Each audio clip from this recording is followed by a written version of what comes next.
at this annual meeting, which is the inaugural annual meeting of GAIN under the Notre Dame auspices.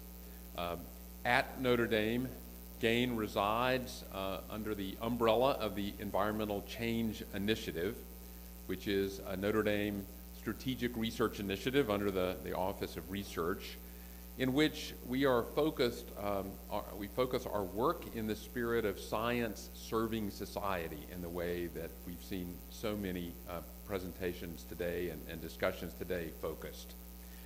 So at Notre Dame, in the Environmental Change Initiative, we are working hard to help not only diagnose but solve climate adaptation problems, hoping, of course, to contribute to global solutions that save lives and improve livelihoods. And as the director of the Notre Dame Environmental Change Initiative, it gives me great pleasure to welcome a representative of another organization that is a global leader in finding solutions, and that is GE's Ecomagination. Ecomagination represents GE's commitment to building innovative solutions for today's environmental challenges, while also, of course, contributing to and indeed driving economic growth. GE's CEO, Jeff Immelt, has said that the intention of Ecomagination is to develop tomorrow's solutions. I am honored to introduce and welcome Mr. Brandon Owens, who is the director of GE's Ecomagination, to share more with us about the work, goals, and methods of Ecomagination. Brandon is a clean energy specialist, an energy economist, a strategic thinker, and a data scientist. He's got lots of experience in energy markets and policy and in technology analysis, and he directs GE's global energy and environmental strategy. So Brandon, thank you very much for joining us at this annual GAIN event. Thank you.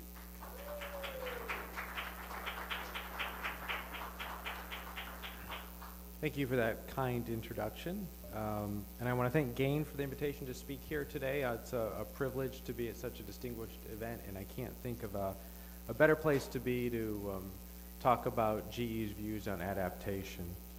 I apologize for the configuration. I had to bring slides. I talked to Joyce, and she said, just bring a speech. And I was trying to explain that, we don't do speeches at GE. Everything's a pitch, and it's usually 5 minutes long, and we don't use Word, we just use PowerPoint. So I have written some words, and I'll talk through them as I go through the slide presentation. I'm going to do something a little different tonight. Usually we're trying to deliver a statement or a message, and I'm going to change it up a little bit. And what I'm going to do is just sort of share with you GE's journey in understanding resilience and adaptation, and how we've sort of got to where we're at, and maybe where we're headed on this topic, because it's a new topic. So I'm going to give you kind of a look underneath the covers. So here's how I have the presentation structured. We're going to talk about Ecomagination, which is GE's initiative around sustainability. Then I'm going to talk a little bit about resiliency, define it, show some data on it, and talk about what it means to GE. Then I have a framework I'm presenting where I sort of try to bring those two pieces together. And then I'm going to get into some of the details on how GE as an organization is pivoting towards resiliency. And I think we have some time carved out at the end for Q&A.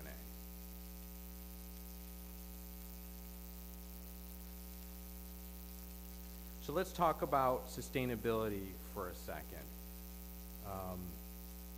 Something that's very important, something that GE is extremely committed to. We have been since 2005 when we launched Ecomagination. It's one of the pressing issues of our time. But in some sense, it's sort of old news, right? It's sort of 1995 or 2000. I mean, we are aware that there are constraints in the sources on the planet that we're getting raw materials from. We're also aware that some of the sinks are starting to fill up, and that's really where this urgency came from around sustainability, and it was really the genesis for GE launching Ecomagination in 2005. But just because it's been around for a while doesn't mean it's not important. In fact, I would argue it's still very urgent, maybe even more than before, as we start to bump into some of these limits. So sustainability is a key part of what GE is about, and it's a very important issue to us. And this is why we launched Ecomagination in '05. So I'm going to just give you some details on Ecomagination, which is really aligned with environmental sustainability before we move into a resiliency discussion. Just by a show of hands, how many of you are familiar with Ecomagination? Have you heard of it before?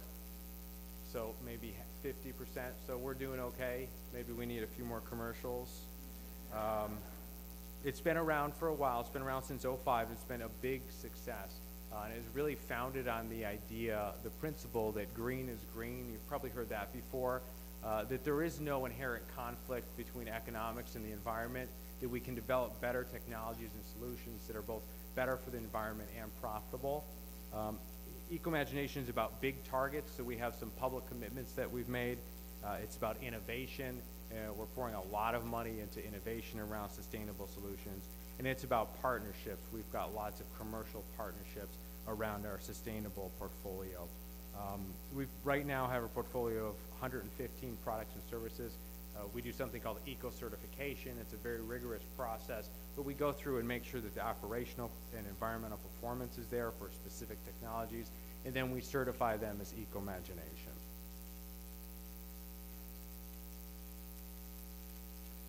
So here are the public commitments that we made. Again, we made these in '05, and these are goals for 2015. And so the first goal is to double R&D from $10 billion to $10 billion from 2010 to 2015. We've already put $6 billion in investment into innovation around sustainable technologies. The second goal is to to double our revenues, and we've already achieved that goal. We have $25 billion in revenues around that eco-certified portfolio in 2012, and it's going to grow a little bit in 2013. The third goal associated with Ecomagination is to reduce greenhouse gas emissions by 25%.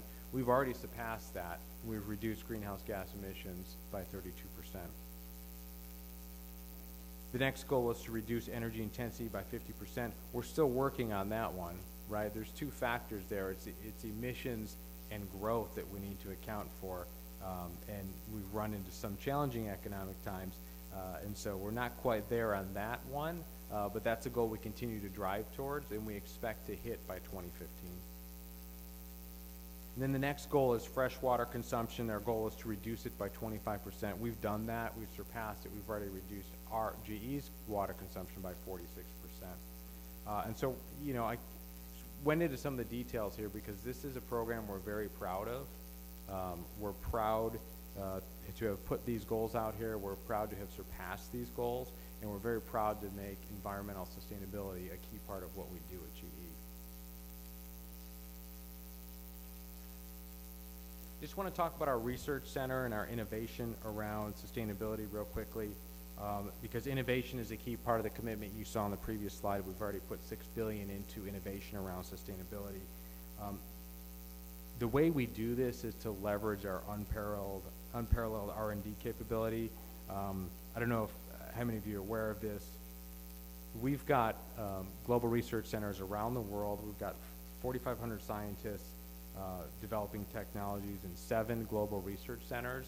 And so it's a huge capability and resource that we're able to tap and focus their energies on environmental sustainability. And that's what the $6 billion has done. And we've developed a lot of new technologies. Some of them are already out in the marketplace. I have a couple I'm going to share with you later. And we've got a lot of great technologies in the pipeline that have been developed specifically for Ecomagination, specifically with the dollars that we've set aside to focus on environmental sustainability.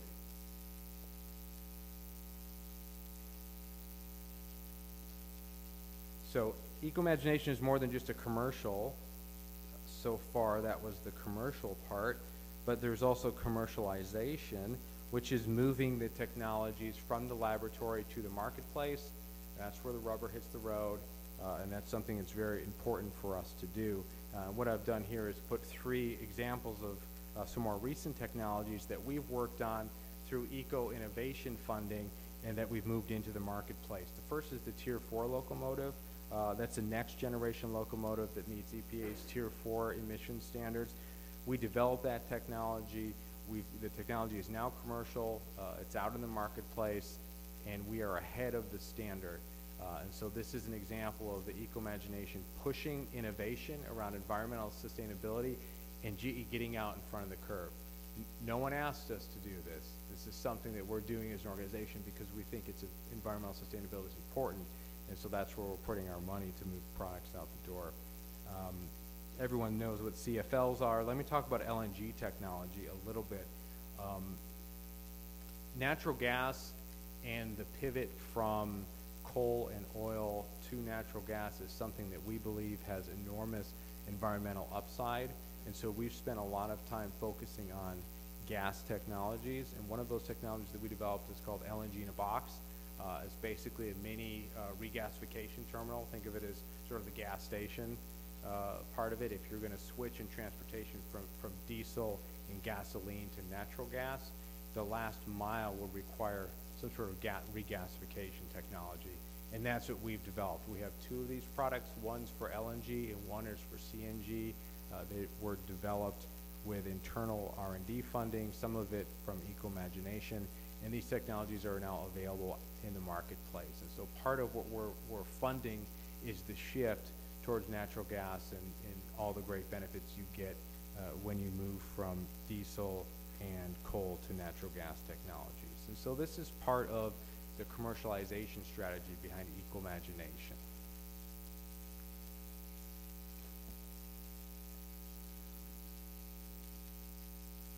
So that's our sustainability initiative. But as everyone in this room is aware, there is a lot more to it than that. Sustainability doesn't capture the whole picture. Over the last several years, things have sort of changed. The changing climate is creating new stresses. It's creating more natural disasters. It's creating more volatility in the weather. It's creating a greater need to protect our critical infrastructure. And so we're sort of moving into this new era where before we were focused on sustainability, mitigation, now we're seeing the effects of climate change in the natural environment, and that's forcing us to rethink, and it's forcing us to introduce adaptation and resilience into our thinking.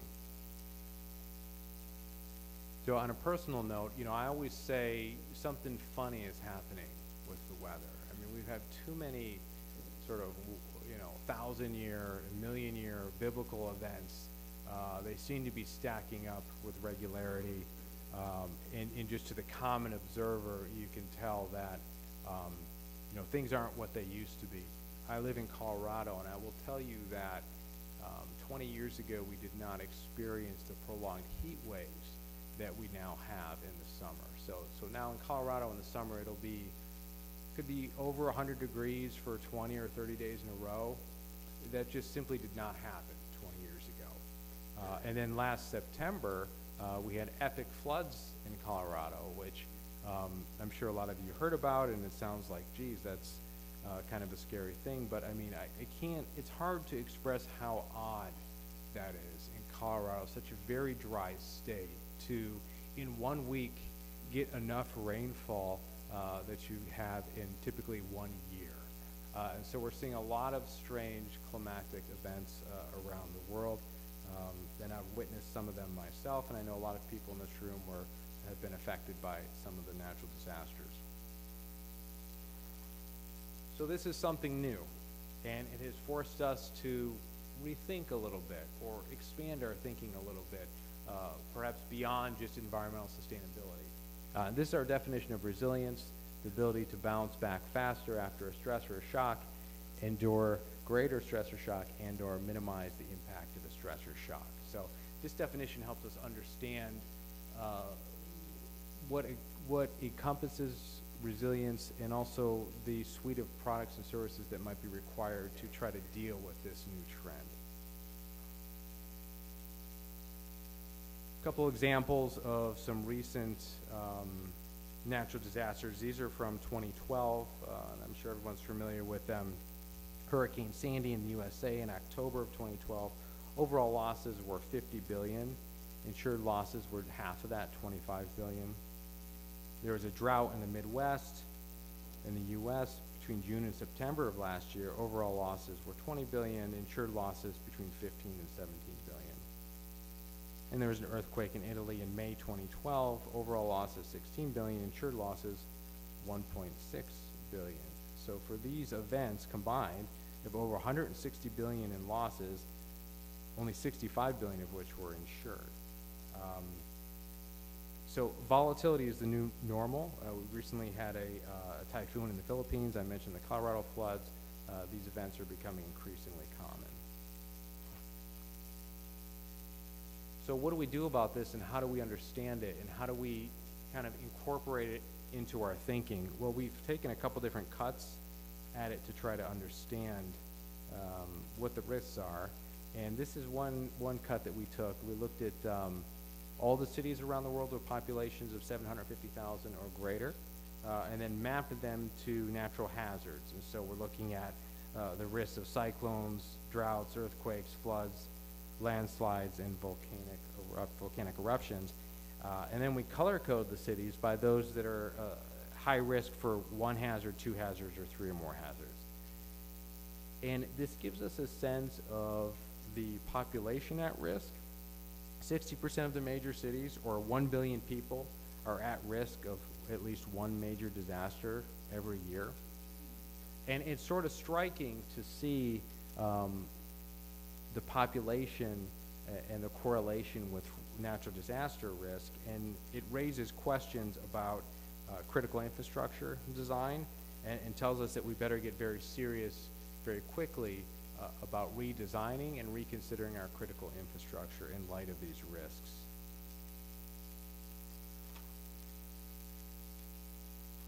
So this is another cut.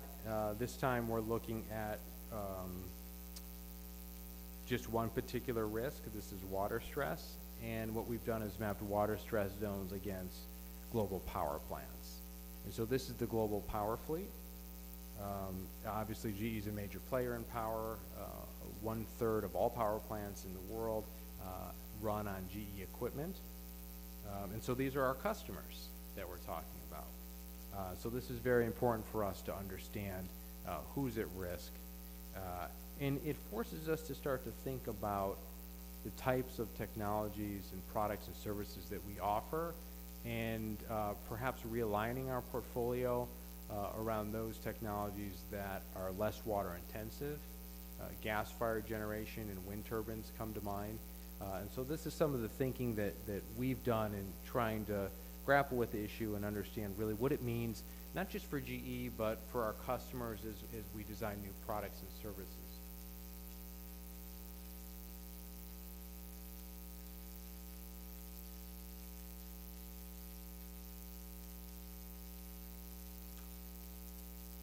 So a couple slides here on what we think is driving resilience. Now this isn't a detailed scientific study. This is just a plot of some data, but it's really interesting if you go back and plot natural disasters from 1980 to 2012 and fit a trend line to it. There we go. And fit a trend line to it, you find that indeed the trend is rising.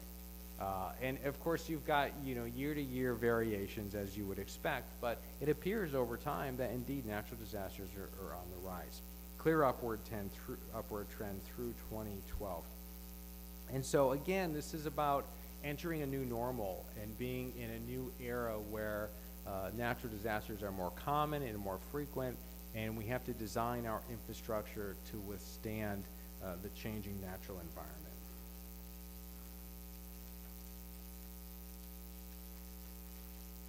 So let me go back to this one for a second.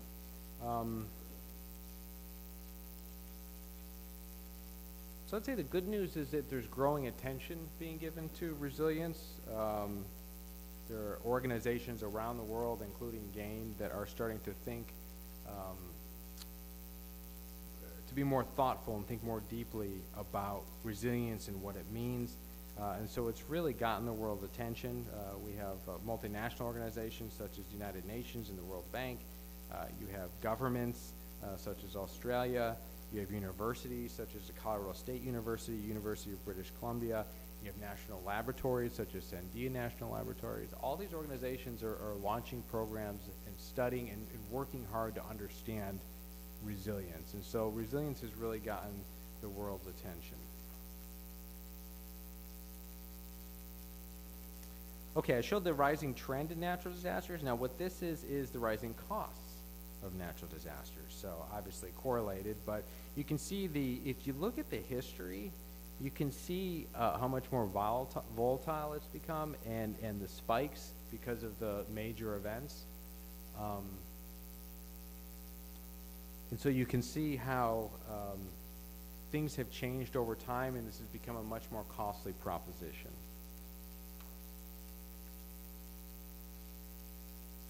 Okay. So I said that resilience has gotten the world's attention. The money is following. There's a combination of public and private financing initiatives have been announced. Here's a list of some of them.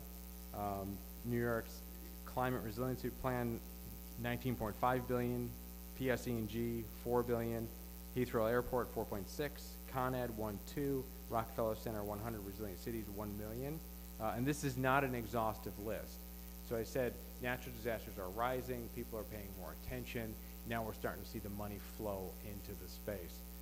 And just a quick aside about, the government role versus the private sector role. Our view is that it's going to take government focus as well as private sector focus, so leadership in both arenas in order to really address climate change. It's not an issue we think that needs to be left solely to governments to fund. It's something that the private sector is going to have to step up and show some leadership to move the ball forward. Okay, so the first part I talked about environmental sustainability, then I just talked about resilience. Now let's try to see if we can put the pieces together. So we have two different narratives, right? A sustainability narrative, which is really about mitigation, and a resilience narrative, which is really about adaptation. And what we're trying to do is marry these two narratives into something that's about sustainability and resilience. When I talk about the evolution of ecomagination, that's what I'm talking about, sort of a broadening of our understanding to fit resilience under the umbrella.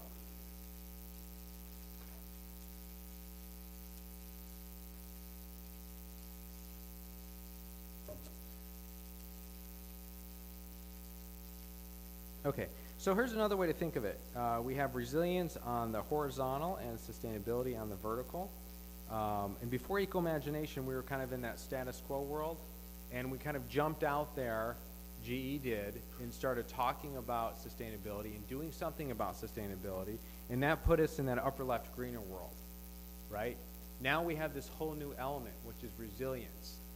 And so we're thinking about being in that upper right quadrant and trying to address the twin needs of sustainability and resilience simultaneously. And so it's a shifting of the thinking, but it's also moving us into different quadrants. Does that make sense? Love those 4 blockers, huh? It doesn't get any simpler than that. 2 dimensions, high, low.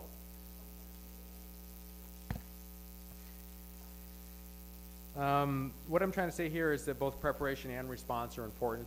I won't get into all of the details, but there's multiple aspects to managing risks, okay? It's not just being prepared for a risk and overcoming the risk, and it's not just responding and recovering from the risk, right? It's the whole spectrum. And so again, as we think about technologies and services and our customers' needs, there's needs around that entire spectrum to really deal effectively with resilience.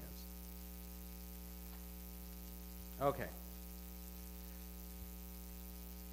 So how are we doing on time? 3 minutes? Okay. I can do 3 minutes. This is the money slide. You know, the title of my presentation was GE's Pivot Towards Resiliency. I went through all this sort of preamble to talk about sustainability, to talk about resilience, to talk about the marriage of the two. And so what do you do about it, okay? This is the what do you do about it slide. And we're thinking of this in terms of three pillars. One is, you know, GE has an enormous portfolio of existing products and services. A lot of these products and services are already resilient, right? We've got solar technology, we've got smart grid, we've got the industrial internet, we've got distributed power technologies, we have a whole portfolio of water technologies that are indeed resilient technologies. So it's about a repositioning and a rebranding and a highlighting of the resilient aspects of our existing portfolio. Then there's new products and services. I mentioned that Ecomagination pipeline, $6 billion in investment through our Global Research Center, focused on environmental sustainability. So what we need to do there is start to reposition some of those investments, some of that research, and focus on the twin objectives of sustainability and resilience. Okay, and so that's a refocus of your innovation pipeline. The third piece that requires some deep thought is, what does this mean for business models, right? If you're providing a resilient product or services, are you responding to natural disasters? Is that a lease or rental type of business? Are you providing something that looks like an insurance product? Or are you just providing robust technologies that will be able to withstand natural disasters at a greater level than they could before? And so there are implications about how you do business and the type of business that you do. GE is a technology business. We love selling world-class technologies, but responding to resilience and meeting customer needs in the resiliency space may be a little different than that. And we're just starting to think through the implications of that and what that means for business models. Now I'm going to pick out my favorite slide to conclude, which would be the conclusion slide. Okay. The slides I skipped over were basically highlighting various aspects of GE's current portfolio of products and services that had resiliency elements. Not only are our products resilient, we're out there in the marketplace meeting customer needs, responding to natural disasters. As I said, we have a whole portfolio of technologies that we're actively commercializing and dealing with our customers' resiliency needs. So that's 5 slides right there. But the conclusion I want to leave you with after this journey is that GE is in the process of pivoting towards resiliency. We're figuring it out. It's about repositioning products and services. It may be about developing new business models, but most importantly, it's about addressing customer needs in this new environment. There are some governance and policy gaps that need to be closed. I talked about industrial leadership, private sector leadership. We believe strongly in that. We believe we took a leadership position with Ecomagination. We want to do it again with resiliency. But there is a need for enhanced coordination across government bodies. And there is a need for better natural disaster preparedness at state, local, and international levels. And then the last piece is the innovation piece. I mentioned the sustainability portfolio that we have. I mentioned the need to reposition that and focus on resilient technologies. That's another gap. How do you fund resilience? What incentives are there to fund resilience? And how do you refocus your assets on developing technologies that meet the needs of customers in this more uncertain environment? Thank you.